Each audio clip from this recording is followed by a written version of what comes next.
Muy buenas noches Bolivia, muy buenas noches Santa Cruz. Estamos por tercer domingo consecutivo en esto que hemos denominado el ciclo de entrevistas interactivas, la nueva normalidad, la economía y la nueva normalidad.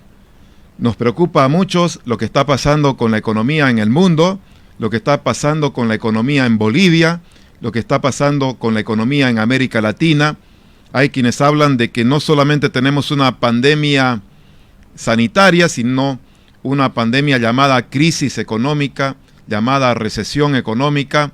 Y por eso es que hemos invitado en este ciclo a quienes consideramos son los economistas más influyentes de Bolivia. Ya hemos estado la semana pasada con Martín Rapp, la anterior semana también con Enrique García, expresidente de la Corporación Andina de Fomento, y esta noche tengo el privilegio de presentarles a otro economista notable de Bolivia, el doctor Juan Antonio Morales Anaya.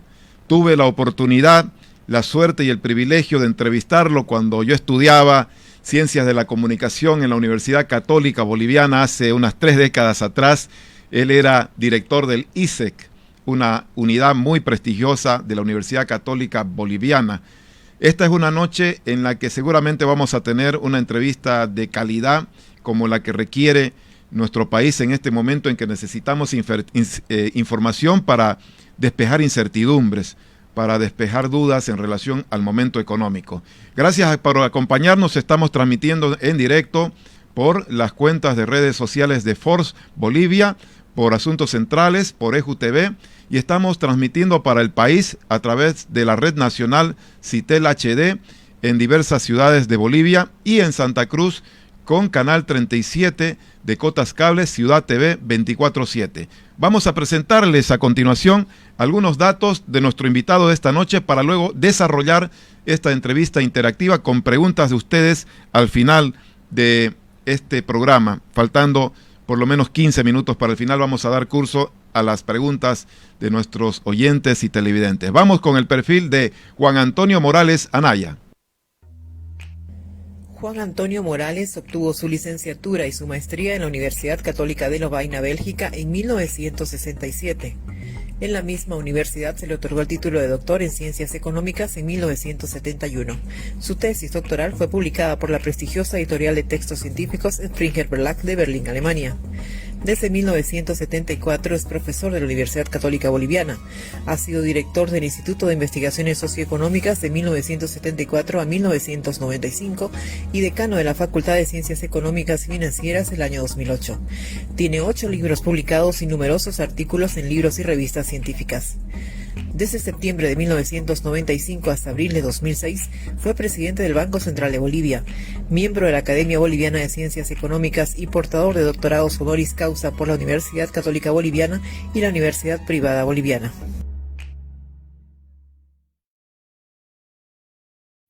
Muy bien, estamos de vuelta en esta noche de domingo con Juan Antonio Morales, doctor en Economía, expresidente del Banco Central de Bolivia, docente universitario de importantes universidades de la región. Juan Antonio, muy buenas noches, es un gusto tenerlo usted, es un privilegio volver a entrevistarlo después de años y la verdad que creo que va a ser una entrevista imperdible esta como la que hemos prometido. Juan Antonio, buenas noches, un gusto tenerlo hoy acá. Buenas noches, Tufi, muchísimas gracias por la entrevista, es un honor. Igualmente, Juan Antonio. Entonces, a la orden de ustedes para todas las preguntas que puedas responder. Muy bien, Juan Antonio. Quiero comenzar con este tema de la recesión económica mundial. Diversos organismos internacionales han previsto caídas de hasta 10% en Latinoamérica. En el mundo también hay una caída importante del Producto Interno Bruto. En Bolivia se habla ya de cerca del 6% como caída. Quiero que usted, por favor, nos pueda presentar cuál es el momento y cuáles son las perspectivas de la economía mundial en primera instancia. Va a ser China el único país que va a crecer al 1%, pero los diversos organismos internacionales han planteado una recuperación a partir del 2021. ¿Cuál es la perspectiva que usted ve de la situación de la economía primero mundial y luego entraremos a hablar de Bolivia? Mire, la situación difiere enormemente según las regiones. Yo creo que la situación en la región, en nuestra América del Sur y también en México, es de fuerte caída en el Producto Interno Bruto, una recesión muy profunda.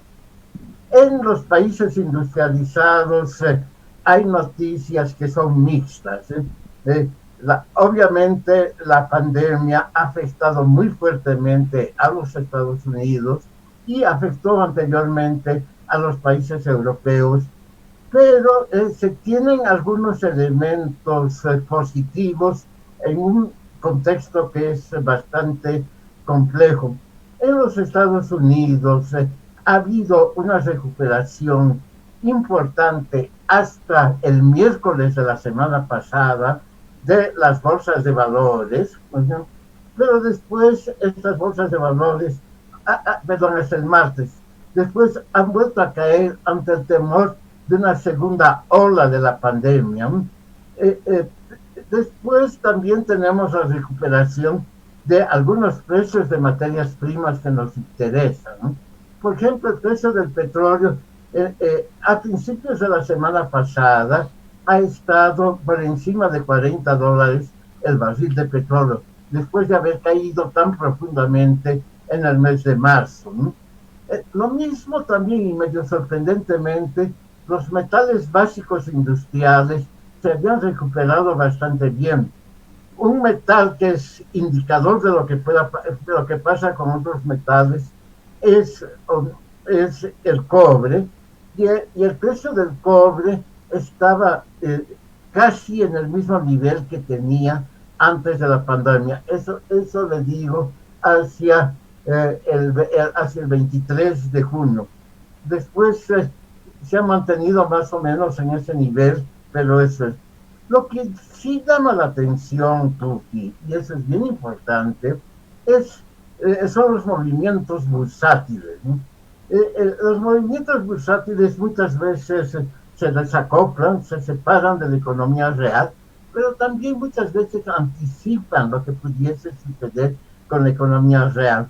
Las bolsas de valores en los Estados Unidos y en Europa, no solamente en los Estados Unidos, que habían caído muy profundamente, después hasta el 23 de junio se habían recuperado muy fuertemente, pero ante el temor de esta segunda ola de la pandemia volvieron a caer, pero no tan profundamente como lo hicieron en el mes de marzo. De todas maneras, si uno ve el gráfico de esa recuperación, es sorprendente. Si uno tiene una trayectoria en vez de vaca, en vez chica, sí, una caída muy fuerte de los valores bursátiles y después una subida también muy, muy rápida. Por último, quiero mencionar que las exportaciones industriales de China están en niveles casi iguales a los que tenían antes de que se declarara la pandemia. ¿Por qué es importante esto para nosotros? Porque la demanda por materias primas de los países en desarrollo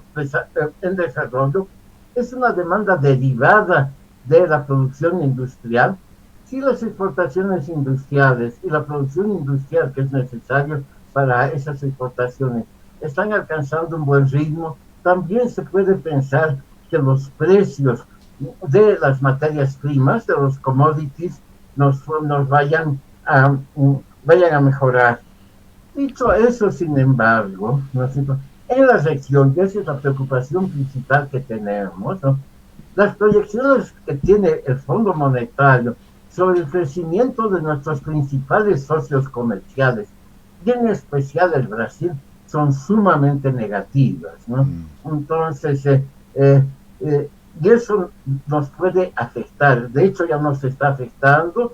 Por ejemplo, por efectos de esta pandemia, las compras de gas natural que hace Brasil de Bolivia se estarán reduciendo. Además de que tenemos nuestros problemas internos de baja producción de gas natural. Entonces, esa es la situación en la que estamos, ¿no?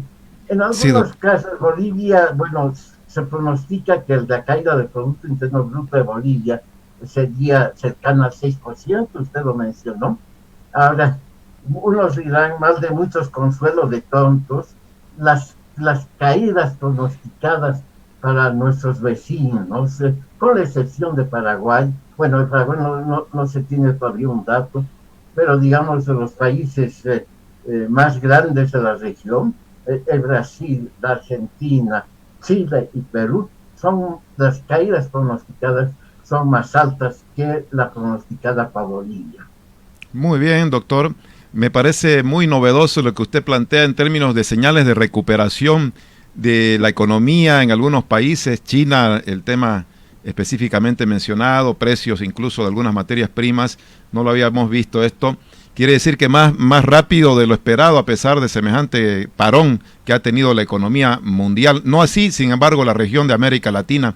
Doctor, hay quienes creen y quienes dicen, organismos internacionales han previsto que si bien se va a decrecer en un 5% aproximadamente o hasta 6% en Bolivia, el próximo año vamos a tener una recuperación por lo menos de 2.2% del crecimiento del PIB. ¿Usted cree que va a ser así tan brusco e inmediato prácticamente la recuperación de la economía boliviana? Hay otros que creen que va a ser no el en B, digamos, el efecto, sino más bien en W. ¿Cuál es su perspectiva en ese sentido, bueno, doctor? Tal vez que no sea en W, pero yo creo que va a ser en U. Nos va a tomar bastante tiempo para recuperarnos de este shock externo tan fuerte que hemos recibido, ¿no? Un poquito viendo las enseñanzas de la historia, ¿no? Cuando hemos tenido crisis fuerte, como el año 1929 en el siglo pasado, después, durante la hiperinflación, fíjese, recuperamos el Producto Interno per cápita de 1978, recién el año 2006. Entonces, nos llevó 28 años para recuperar lo que ya habíamos alcanzado el año 1978. Estas crisis tienen efectos duraderos, ¿no? Frecuentemente pueden ser muy duraderos. Ahora, yo creo que eso es un desafío grande para la política económica boliviana, y es de dejar la economía en una situación buena para una recuperación rápida, ¿no? Entonces, en eso hay que tener cuidado. Se sabe, ¿no es cierto?, que mientras dure la pandemia, ¿no?, vamos a seguir teniendo pérdidas de producción, pérdidas fuertes de la economía, pero hay que pensar en que va a llegar el momento de la recuperación y el país tiene que estar en la mejor posición posible para esa recuperación. No es fácil, ¿no es cierto? Es un desafío bien grande. No hay que olvidar, Tuji, de que estamos frente a una doble crisis, ¿no? Estamos en una crisis de salud, de la pandemia, y una crisis económica, pero estas crisis no son independientes la una de la otra, ¿no? En realidad se refuerzan entre ellas, actúan sinérgicamente, ¿no? La pandemia nos causa un daño económico, no solamente las medidas para controlar la pandemia, pero la pandemia en sí misma, ¿no es cierto?, produce costos económicos bien grandes, ¿no? Hay que hacer mucho más gastos en salud, una parte de la fuerza de trabajo se ve por lo menos parcialmente incapacitada de volver a sus fuentes de trabajo, y al mismo tiempo, ¿no es cierto?, los efectos de la economía, de la crisis económica han sido y son bien fuertes. Bueno, doctor, el hecho de que el Producto Interno Bruto vaya a caer, como según se pronostica, cerca del 6%, es una situación bien grave. Sí, doctor, en las peores épocas de este país, de la historia económica de este país, que había caído en esa magnitud. Déjeme terminar sobre este sí, punto. Adelante, doctor, siga. Quiero decir que también, ¿no es cierto?, para el mismo control de la pandemia, es necesario tener una economía sólida, ¿no? Con una economía sólida se gana más espacio, las autoridades se pueden mover con más facilidad, ¿no?, en sus medidas económicas, y por otra parte, se puede financiar de mejor manera los gastos de salud que causa la pandemia.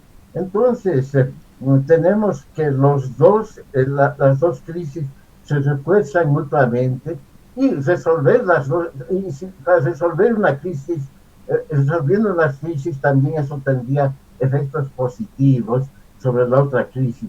Ahora, la atención prioritaria tiene que estar en el control de la pandemia. Sí, doctor, cuando usted habla de un fenómeno, una tendencia en U y no una en W, ni tampoco en B chica, ¿cuánto implica eso en tiempo de recuperación? ¿Estamos hablando de más de 18 meses, de 2 años, de 3 años? Mire, todo dependerá todavía no tenemos toda la información del daño causado a la economía, pero si uno hace analogías, ¿no? Esas analogías siempre son un poco arbitrarias y yo no pondría mis manos en el fuego para decir que lo que digo es completamente correcto, pero si uno toma en cuenta, ¿no?, lo que pasó en Europa después de la Segunda Guerra Mundial, donde la Segunda Guerra Mundial también destruyó casi completamente el aparato productivo, tomó casi 5 años para recuperarse, ¿no? ¿Se puede comparar con una guerra, doctor? Perdóneme, ¿se puede comparar con una guerra? Hay quienes dicen que no es una guerra, sino es un parón de la oferta y la demanda, y por eso es que se puede recuperar rápido. A diferencia de una guerra donde destruye el aparato productivo, hay quienes dicen eso. No, mire, decir que es una guerra es hiperbólico, es exagerado, pero es claro que el aparato productivo va a quedar muy dañado, ¿no? No solamente el aparato productivo, el capital humano también queda dañado. Fíjese, todos los muchachos que no están pudiendo asistir a las escuelas, a sus universidades, o que lo están haciendo a medias en el mejor de los casos, ¿no? Eso va a impedir la acumulación de capital humano, lo que puede tener efectos sobre el crecimiento a largo plazo del país. Ahora, es cierto que lo que tenemos es sobre todo una deficiencia de oferta y una deficiencia de demanda, que decir que es una guerra probablemente es exagerado, pero todo dependerá de cuán dañado quede el aparato productivo con ese parón tan largo que hemos tenido y que probablemente va a continuar. Doctor, quiero que a continuación planteemos el tema de cuáles han sido las respuestas del gobierno actual de transición a esta crisis económica. Han habido la creación de bonos en meses pasados, la propuesta de un plan de inyección de capitales a las empresas, a las microempresas fundamentalmente, y luego el pago de planillas a través de créditos, y ahora se anuncia el plan de recuperación o de reactivación de la economía y de protección del empleo. El jueves pasado se ha anunciado este plan que implica una inversión de 30.000 millones de bolivianos aproximadamente. Le pregunto, ¿cómo ha visto usted la respuesta del gobierno a esta crisis con los antecedentes de los meses pasados y ahora con esta respuesta del plan de reactivación? Si es viable, si es una ilusión, ¿es posible o no encarar este plan de reactivación de 30.000 millones de bolivianos? Mire, a ver, yo diría que las respuestas iniciales a la crisis económica esta vez fueron en la dirección correcta. El apoyo a las familias con los bonos, ¿no es cierto? Yo creo que fue en la dirección correcta. Tampoco se podía hacer una cosa diferente de eso, ¿no? Eso es. También el apoyo, ¿no es cierto?, a algunos alivios tributarios y financieros otorgados a las empresas estaban en la dirección correcta, pero creo que fueron completamente insuficientes, ¿no? El estrés creado para el sistema productivo es muy fuerte. No es el caso de todas las empresas, hay algunas que han podido aguantar bien la situación creada con la pandemia, pero para muchas empresas tener que hacer frente a una planilla salarial y no recibir ingresos durante estos 3 o 4 meses, ¿no es cierto?, creaba una situación de manejo es sumamente difícil y sumamente complicado. Bueno, esta es una situación que lo han vivido muchísimos países o que la están viviendo todavía y le han encontrado soluciones de diverso tipo, subsidios a los salarios, por ejemplo, créditos y garantías de los créditos, garantías estatales de los créditos a las empresas. Ahora, claro, eso depende del músculo que tenga una economía, ¿no? No todas las economías pueden hacer. Pero para no desviarme de su pregunta, yo creo que el plan de reactivación que se ha presentado el jueves pasado, o la semana pasada, es un plan que tiene muchos puntos interesantes, detecta, yo creo, dónde nos está ajustando el zapato y qué es lo que se puede hacer, pero es insuficiente en cuanto a las medidas que efectivamente se pueden tomar. Hay dos problemas que yo le decía esta mañana que yo encuentro que son dos problemas mayores. El primero que usted ya lo ha mencionado, ¿no? ¿Qué es el del financiamiento? El financiamiento simplemente sumando los montos asignados a cada fondo, ¿no es cierto? Ya son 32.000 millones de bolivianos. Eso es como 4.600 millones de dólares, ¿no? Pero además de eso, hay varios esquemas de alivios tributarios, otros fondos sin monto asignado, y la suma puede subir muy rápidamente y mucho más allá de 32.000 millones de bolivianos. Y son 32.000 millones de bolivianos que no los tenemos, ¿no? Es cierto que podemos acudir a la cooperación internacional, pero la cooperación internacional no nos ayudará con los 32.000 millones. En el mejor de los casos será con la mitad, digamos unos 2.300 millones de dólares, 2.400 millones, siempre y cuando presentemos un plan con el cual podamos convencer a los prestamistas extranjeros de que estamos resolviendo los problemas económicos. Efectivamente, ¿no es cierto? Si la economía se pone de pie y vuelve a crecer a buenas tasas, ¿no? Entonces el coeficiente de deuda a Producto Interno Bruto va a caer o en todo caso no aumentaría, y eso nos hace buenos sujetos de crédito, ¿eh? Pero para eso tenemos que tener un plan realista. Muy bien. Doctor, habla, sí. Sí, perdóneme que dígame, siga. Habían dos puntos, es decir, las dificultades que yo encuentro, ¿no es cierto?, con el financiamiento, que es la principal dificultad, pero la segunda dificultad tampoco es menor, ¿no? Hay la creación de muchos fondos, son 7 u 8 fondos, ¿no es cierto?, y la capacidad administrativa del país es baja, como para administrar esos fondos.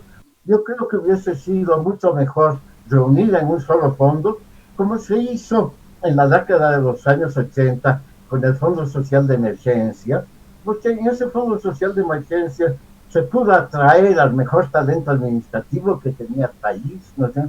Y ellos manejaron bien el Fondo Social de Emergencia, tanto es así que muchos países de la región replicaron el ejemplo boliviano del Fondo Social de Emergencia, ¿no? Entonces, dispersar la capacidad administrativa del país en tantos fondos no me parece prudente.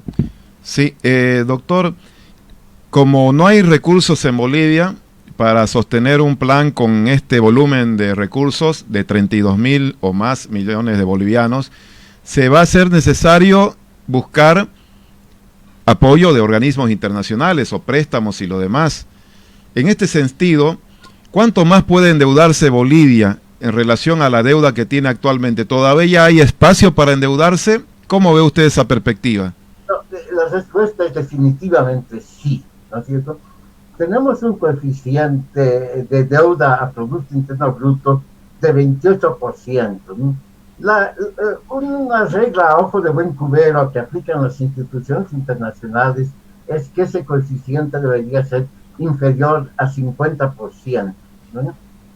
Es como un número mágico ese 50%, no tiene una explicación muy sólida, pero es, digamos, la regla a ojo de buen cubero que aplican los organismos internacionales.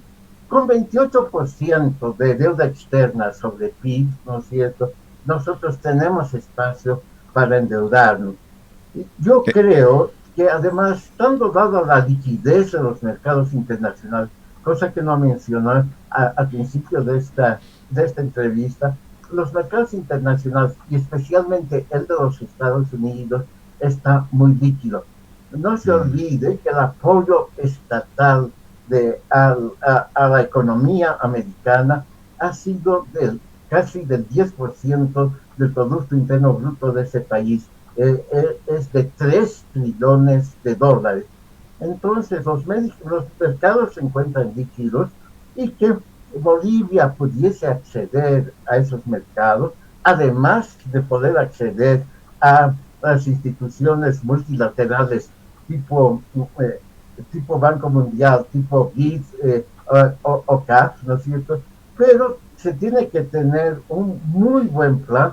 Tenemos que convencer a los acreedores, no tenemos que convencer a los prestamistas y tenemos que convencer de varias cosas. Uno, de que el plan efectivamente va a obtener resultados positivos, que se puede esperar de manera realista obtener resultados positivos. Y dos, lo que les interesa a los acreedores y a los prestamistas es de que se les va a poder pagar esa deuda en el plazo estipulado, que puede ser 10 años, puede ser 15 años. ¿Usted ve que el país tiene condiciones competitivas? Porque todos van a salir a buscar estos recursos de los organismos internacionales. Respecto a otros países, ¿estamos en condiciones de competitividad? ¿Tenemos confianza de los organismos internacionales, credibilidad? Mire, yo creo que sí, yo creo que tenemos un buen equipo en el Ministerio de Economía y Finanzas Públicas y hay un buen equipo en el Banco Central, en el directorio del Banco Central. Entonces, es un argumento ad hominem, es un argumento sobre las personas, pero que en estas circunstancias es un argumento que también cuenta. Ahora bien, la cosa es que hay que ponerle mucha materia gris, hacer un gran esfuerzo para tener un buen plan que sea financiable. Países de la región, ¿no es cierto? Y que tienen un contexto económico que no es sustancialmente mejor al boliviano. Y menciono a dos países. Uno es el Paraguay, nuestro vecino Paraguay, y el otro es Guatemala. Han podido acceder a los mercados internacionales privados de capital. También lo han hecho el Perú, lo ha hecho México. Entonces, Chile y Perú se han beneficiado con un préstamo sumamente grande del Fondo Monetario Internacional.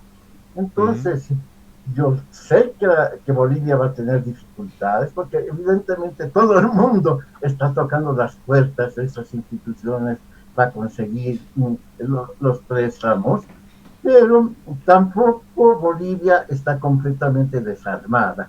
Puede mostrar de que puede efectivamente manejar bien la deuda. A mí me preocupa mucho más, francamente, Tufi, el obstruccionismo en la Cámara Legislativa, ¿no? El bloqueo. Parte del movimiento al socialismo, que ha estado obstruyendo las posibilidades de endeudamiento. Ha visto con ese préstamo en condiciones tan ventajosas del Fondo Monetario Internacional que no lo están queriendo aprobar y que están sacando disposiciones que frenan completamente, que pueden frenar, no digo que necesariamente le van a hacer, que pueden frenar el acceso al financiamiento externo. Ahora yo creo que para que la economía boliviana se ponga de pie es absolutamente necesario que acceda al financiamiento externo. Muy bien, doctor. Bueno, está el financiamiento externo y hay quienes han planteado que en una situación de pandemia, de crisis como la que tenemos tan extraordinaria, se tienen que tomar decisiones también extraordinarias y, por ejemplo, hay quienes creen que recurrir a las reservas del Banco Central de Bolivia podría ser una de las salidas de urgencia, de emergencia. Usted ha sido presidente del Banco Central de Bolivia y bueno, las reservas ahora están por los 6.000 millones, si no es un poco más.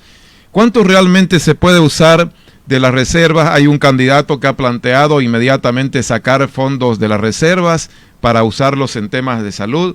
¿Cuánto realmente se puede utilizar de esos 6.000 o un poco más de las reservas sin poner en riesgo la estabilidad macroeconómica o la salud de la economía boliviana, doctor Morales?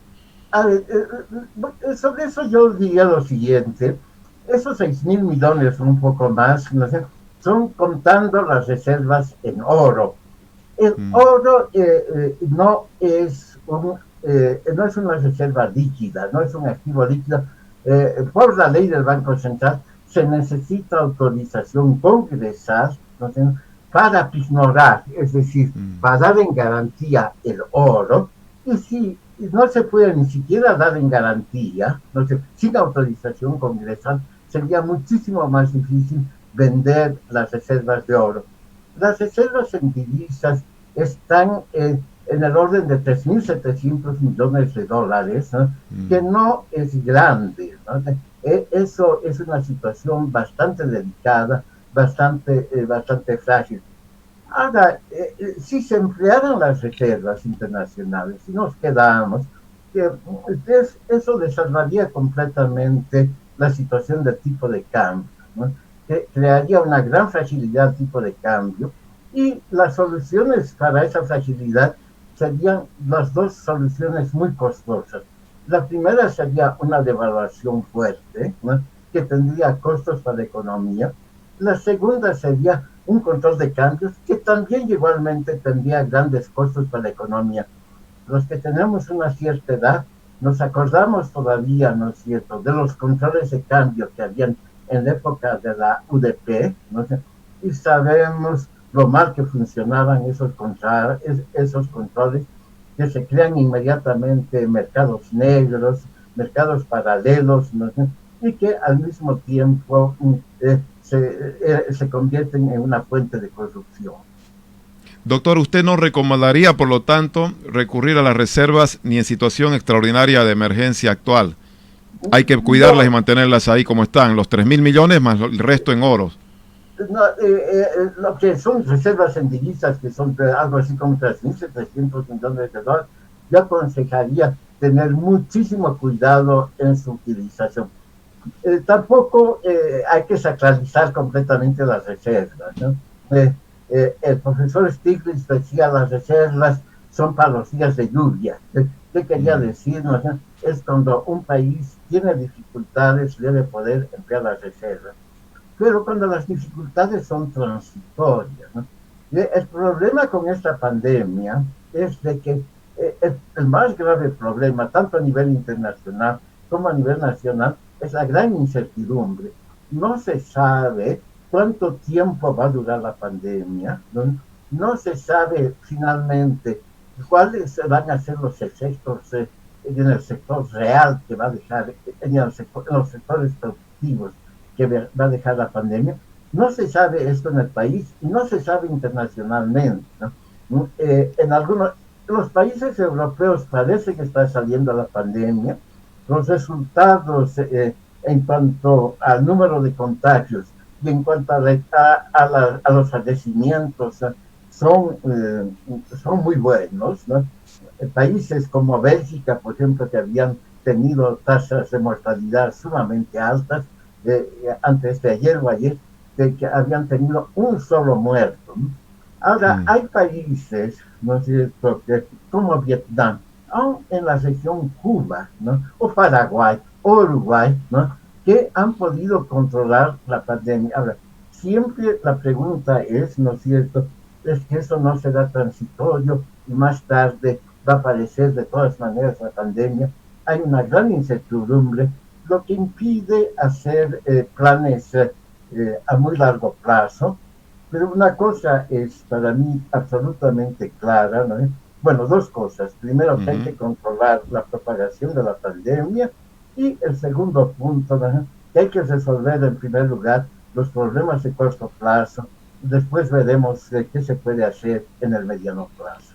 Bueno, vamos a invitar a quienes nos están siguiendo a poder participar con sus preguntas. Nos quedan todavía 20 minutos de entrevista.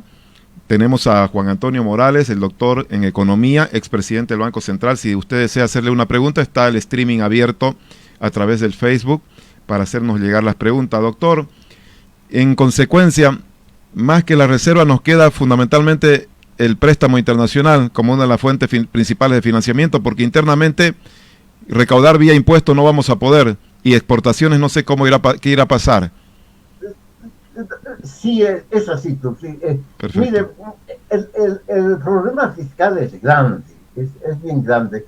Es por los dos lados, por el lado de las recaudaciones, que como con los precios internacionales de los commodities tan bajos, especialmente del petróleo, y con exportaciones tan bajas de petróleo, no inmediatamente, pero con un poquito de desfase, va a haber una caída muy fuerte en las recaudaciones por ese rubro. Además, con una economía parada, la renta interna también, impuestos como el IVA, o recaudaciones como los del IVA, tienen que haber caído. Ahora Sí, bien, y por el otro lado, los gastos son mayores, ¿no? Gastos en salud, que hay que hacerlos, ¿no? No cabe duda de que eso hay que hacerlo. Eso son gastos inflexibles, se tienen que hacer. Y si no los hacemos a tiempo, ¿no?, las consecuencias pueden ser mucho más graves. Además, sí, hay el gasto de asistencia a las familias, el apoyo que se tiene que dar a las empresas para que mantengan su capacidad productiva y el aparato productivo. Entonces, las presiones sobre el fisco son muy, muy fuertes, ¿no? Yo sí, admiro al ministro de Economía y Finanzas, que está pudiendo aguantar todas esas presiones. sí. Ahora, tenemos nosotros que acceder lo más pronto posible a los recursos internacionales, ¿no? Pero para eso necesitamos un buen plan, necesitamos también una concertación política que Mm. nos permita, porque claro, hay un problema. Si nos ven a nosotros con gran fragilidad política, ¿no es cierto?, nuestras condiciones de acceder a los mercados se ven frenadas. Doctor, voy a comenzar con algunas preguntas. Yo tengo Ujú. otra también para el final, o prefiero priorizar ahora las preguntas de nuestros oyentes. Y es una pregunta que se reitera a veces en el último tiempo. Armando Bacadías dice, buenas noches, ¿qué opinan el planteamiento que hacen algunos de devolución de aportes de las AFPs? Mira, yo creo que no es una buena medida, ¿no es cierto? No sería una buena medida. Finalmente, los aportes a las AFPs son el ahorro, ¿no es cierto?, de las familias, de los hogares, y esto, y la gente puede no ser lo suficientemente previsora y se puede quedar sin ahorro para poder financiar su vejez cuando ya no esté en el mercado de trabajo. No creo que sea una buena idea. Yo sé que algunos países, en especial nuestro vecino Perú, lo han estado haciendo, pero yo francamente creo que no es buena idea. Bueno, doctor, Rolando Pedraza, sobre el tema tributario, ¿qué impuestos podrían disminuir, aumentar, crear o no tocar para coadyuvar a la recuperación? Mire, yo creo que el sistema tributario necesita una revisión. Si se lo va a hacer ahora, en este momento, creo que no. Pero más adelante, claramente, se va a tener que hacer. Nuestro sistema tributario es demasiado dependiente en impuestos indirectos. En realidad, el núcleo, el corazón de nuestro sistema tributario es el IVA, ¿no?, que es un impuesto indirecto, y es un impuesto regresivo, ¿no? Entonces, ¿qué quiere decir regresivo? Que penaliza proporcionalmente, subrayo la palabra proporcional, proporcionalmente más a la gente de ingresos bajos que a la gente de ingresos más altos. En algún momento se va a tener que ir hacia impuestos más directos, cosa que no es nada fácil políticamente es sumamente complicado.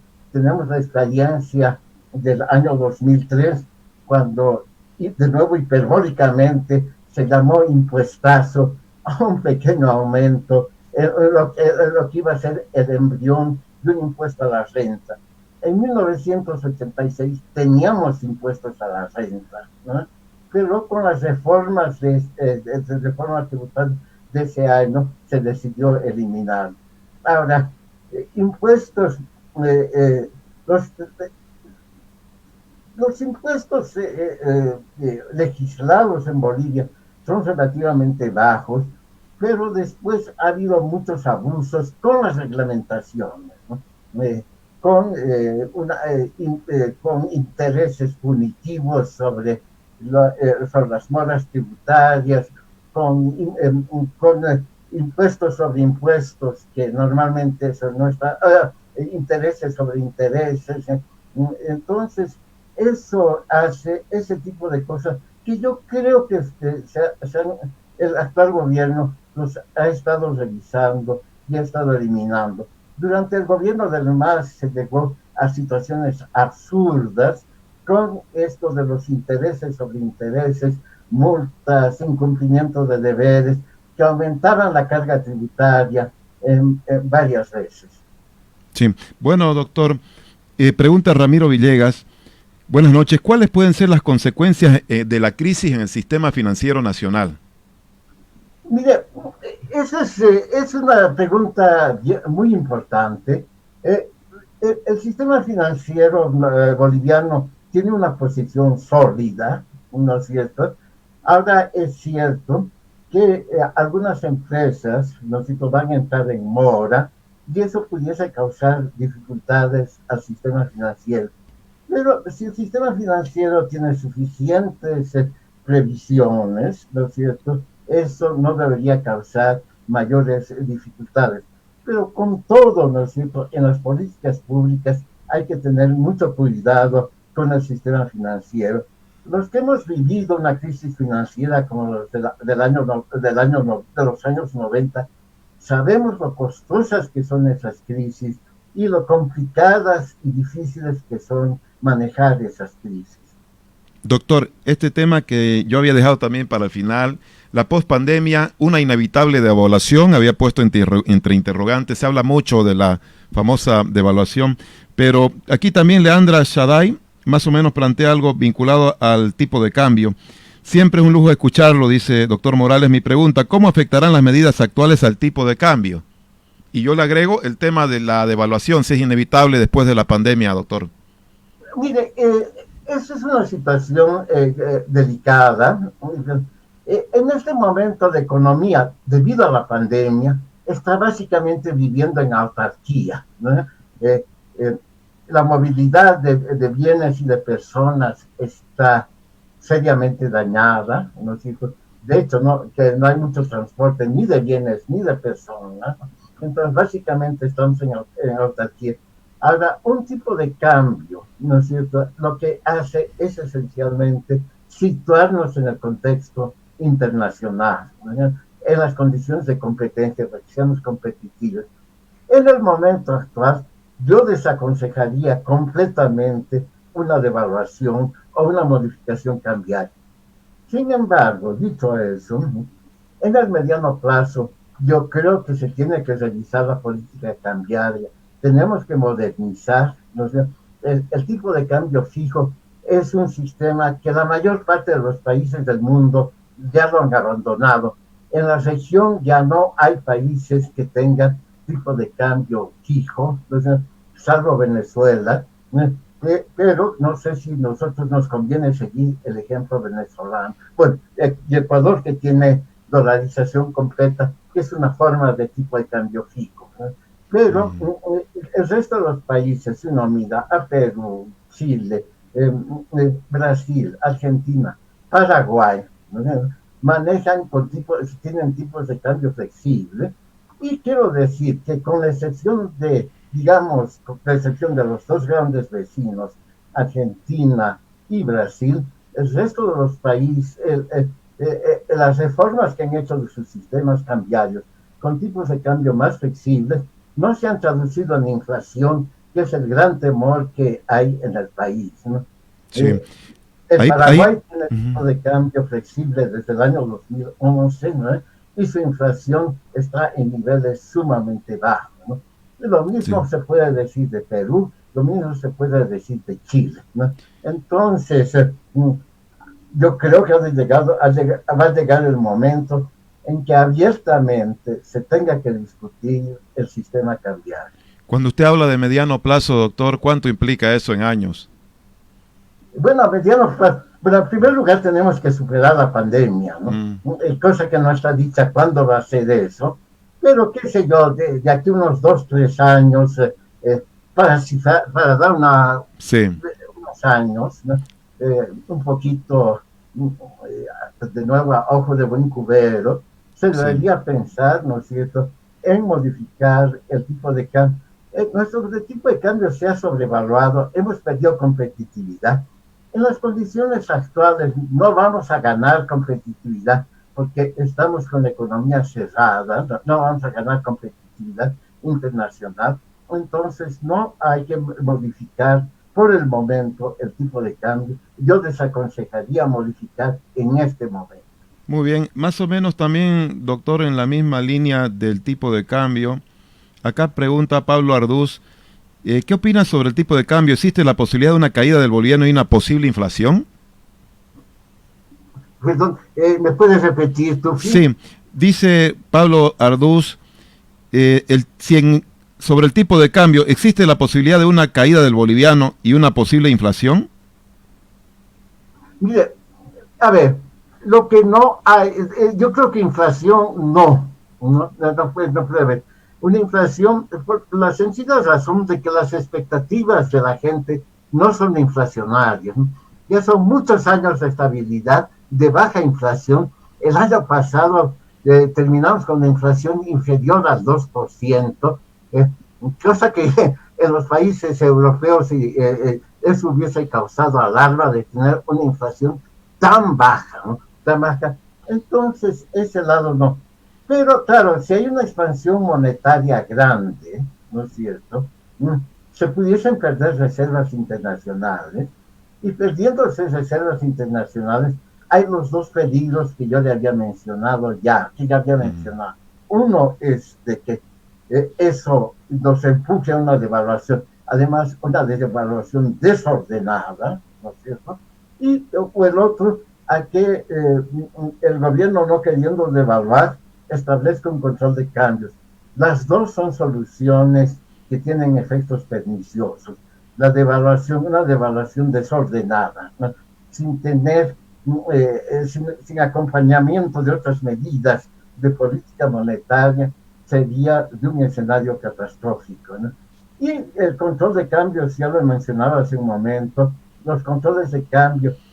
A veces el mismo Fondo Monetario aconseja controles de cambio, lo aconsejó en el caso de Argentina, por ejemplo, pero siempre como una medida muy transitoria y con muchísimo cuidado, porque inmediatamente de que se establece un control de cambios, se crea un mercado paralelo, un mercado negro. Sí. Ulrich Lizárraga, doctor, pregunta, ¿cuán viable puede ser que el Estado acceda a créditos de financiamiento externo por un monto mayor a $5.000? Debe ser 5.000 millones de dólares, porque 5.000 es muy poco, ¿no? ¿Es viable, doctor, acceder a créditos de financiamiento externo mayor a 5.000 millones? 5.000 millones me parece una cifra grande, ¿no es cierto?, Sí. que es relativamente poco viable. Aunque hay cálculos de algunas personas como mi colega Gonzalo Chávez, que piensa que para que la economía boliviana se ponga de pie de nuevo, se necesitarían 6.000 millones de dólares. Pero yo veo difícil 5.000 millones de dólares. Pero digamos, algo entre 1.500 y 2.000, 1.500, digamos, los mercados privados, y, digamos, otros 1.500 de la banca multilateral, ¿no?, se pudiese, me parece que puede ser viable, ¿no? Puede ser viable. Pero Bueno. tenemos que tener, ¿no?, una buena hoja de ruta, presentar un buen programa que tranquilice a los prestamistas. Doctor Carlos Alberto Centella, se viene la peor recesión de la historia de Bolivia, 5.9% negativo. ¿Qué error debería aprovechar, entre comillas, dice, de corregir el gobierno en materia de política pública con impacto macroeconómico, este gobierno y el que venga? Una vez más, no entendí bien la pregunta. Sí, dice qué errores debería aprovechar de corregir el gobierno en materia de política pública con impacto macroeconómico, este gobierno o el que venga. Mire, hay varias cosas que hay que ver para más adelante. En lo inmediato, ¿no es cierto? Yo creo que lo importante es sobre todo destinar suficientes recursos para el combate a la pandemia, porque la pandemia tiene efectos negativos sobre la economía. No solamente son las cuarentenas, es la misma pandemia la que tiene efectos negativos sobre la economía. Y por el otro lado, ¿no es cierto? Yo creo que el énfasis, pues, si bien es cierto que hay una presión sobre el fisco que es muy grande, pero el problema principal en este momento no debería ser, no deberíamos obsesionarnos con el problema fiscal, ¿no? Entonces, hacer los gastos que sean necesarios para los dos objetivos grandes que tenemos, que son evitar la pandemia y pues el otro, evitar la propagación de la pandemia, y el otro, colocar a nuestro aparato productivo en una situación tal que pueda fácilmente rebotar, ¿no? que pueda fácilmente volver a su normalidad. Eso es lo que hay que tener. Ahora, un déficit fiscal alto, y vamos a tener que convivir con un déficit fiscal alto, no es necesariamente una mala noticia. Es mala noticia cuando los déficits, en vez de ser transitorios, se repiten cada año. Entonces, si nosotros podemos decir que a partir del próximo año la situación económica ya habrá mejorado suficientemente bien para ir rebajando el déficit, yo creo que eso sería una medida en la buena dirección. El problema, hay que evitar problemas de insolvencia, es decir, de repetir déficit. Lo que hay que combatir es la repetición de los déficits, pero si un año el déficit sube más allá de lo que alguna gente pensaría que es una subida razonable, ¿no es cierto?, no me preocuparía demasiado. Doctor, me quedan 6 minutos para el final de la entrevista y tengo muchísimas preguntas. Voy a tratar de agilizar con algunas. Gonzalo Fernández, si el 70% de la población vive de la economía informal, ¿cómo afectará la crisis a los emprendimientos? Mire, yo creo que hay una cosa que me ha sorprendido durante esta pandemia y la cuarentena, es la gran versatilidad del sector informal. Muchas rápidamente, sí, no se podían abrir los mercados, entonces los mercados venían a los hogares, ¿no? Entonces venían a ofrecerles las legumbres o los otros alimentos que se necesitaban, ¿no? También ha pasado lo mismo con las empresas. No a todas las empresas les ha ido mal, ¿no? Hay empresas, en algunos sectores, hay un gráfico de Moody's sumamente ilustrativo, ¿no? Es que probablemente la mayor parte de los participantes en esta conversación lo han visto, y mostraba, ¿no es cierto?, cómo en algunos sectores habían podido resistir bien a los efectos de la pandemia. Entonces, yo tengo mucha fe en la versatilidad de nuestros compatriotas, en su creatividad también, y ese sector informal que a primera vista parecía que podía ser una gran víctima de todas las medidas, ¿no? En gran parte, porque la situación es heterogénea, se ha defendido. Muy bien. Doctor, Jaime Rosenman le dice una sugerencia, si puede dar una sugerencia de cómo fomentar el desarrollo del comercio exterior. Mire, una vez vencida la pandemia, una vez que se haya normalizado la oferta en el país, porque se había hablado de que hay también un shock de oferta en el país, ¿no es cierto? que de nuevo el transporte se haya normalizado. Yo creo que se puede hacer mucho para dinamizar el comercio exterior, ¿no? Yo les decía que de aquí a 2 años o 3 años, una vez que verdaderamente todos los canales de distribución se hayan normalizado, habrá que pensar en el tipo de cambio. El tipo de cambio puede darle un gran impulso al comercio exterior. Muy bien, doctor. Acá tengo una pregunta de Jorge Rojas Ruiz. ¿A cuánto se bajó el encaje legal anunciado la semana pasada y qué riesgos prevé a causa de esta reducción? Mire, la cifra exacta no la tengo, no podría decirle en cuánto va a bajar ese El encaje. El encaje es básicamente, bueno, hay dos maneras de ver el encaje, ¿no? El encaje como una medida de precaución para evitar crisis financieras, de protección a los depositantes, y otro que es un poco una visión un poco más, esa es la visión tradicional, una visión un poco más moderna, que el encaje es un instrumento de política monetaria. En los países de economía avanzada utilizan la tasa de encaje esencialmente para que la política del Banco Central se pueda transmitir al sistema financiero. Entonces, repitiendo eso que puede parecer un poco técnico, es el encaje, hay que verlo como una medida que contribuye a la estabilidad financiera y es una protección al ahorrista, ¿no? Ahora, el encaje obviamente tiene costos, ¿no? Y los costos que los pagan ya sea los prestatarios de los bancos o ya sea los depositantes. Los prestatarios con tasas de interés más altas que las que tendrían si no se hubiese encaje, o los depositantes que reciben tasas de interés más bajas que las que recibirían si no hubiera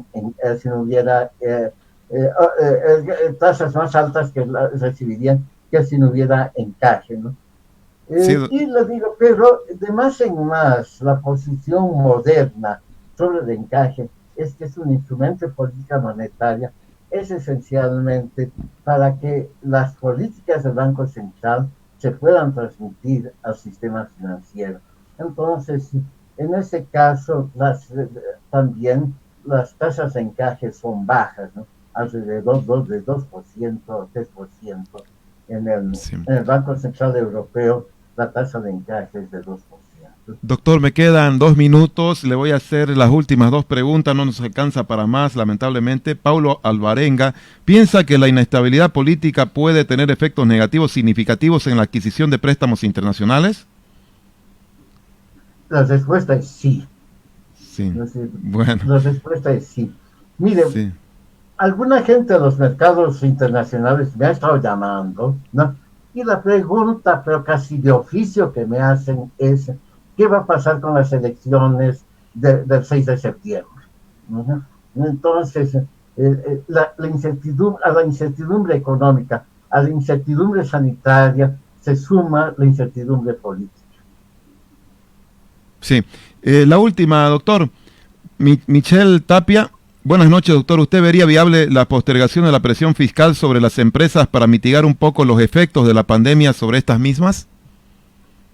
Sí, la respuesta es sí. Yo creo, ¿no es cierto?, que tienen que haber alivios fiscales.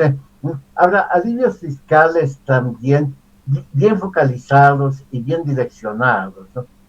Una política discrecional como es esa es siempre difícil de manejar. Bueno, doctor, muchas gracias. Hemos cumplido la hora que habíamos establecido para este programa de entrevista. Lamento mucho no poder complacer todas las preguntas y las respuestas del doctor. Es un espacio de lujo el que hemos tenido una vez más. Lo está ponderando la gente que ha seguido con esta entrevista en una gran cantidad a través del streaming y los canales de televisión, doctor. Quiero agradecerles por su tiempo a usted particularmente, porque es un privilegio compartir con el público los conocimientos que usted tiene como doctor en economía y uno de los influyentes economistas nacionales tan importante su opinión en este momento de crisis. Gracias por estar presente, doctor. Ojalá tengamos muy pronto la oportunidad de poder volver a conversar nuevamente. Un abrazo grande a usted y un gusto el haberle tenido aquí en Force Live. Yo soy el agradecido. Un abrazo por usted, Tufi. Muchas gracias, doctor. Muchas gracias a ustedes, amigos oyentes, televidentes que nos han seguido durante esta hora nuevamente. Tercera entrevista de este ciclo que hemos encarado desde hace 3 domingos. El próximo domingo estaremos también con otra entrevista con el nivel que usted espera. Gracias por haber estado con nosotros. Buenas noches.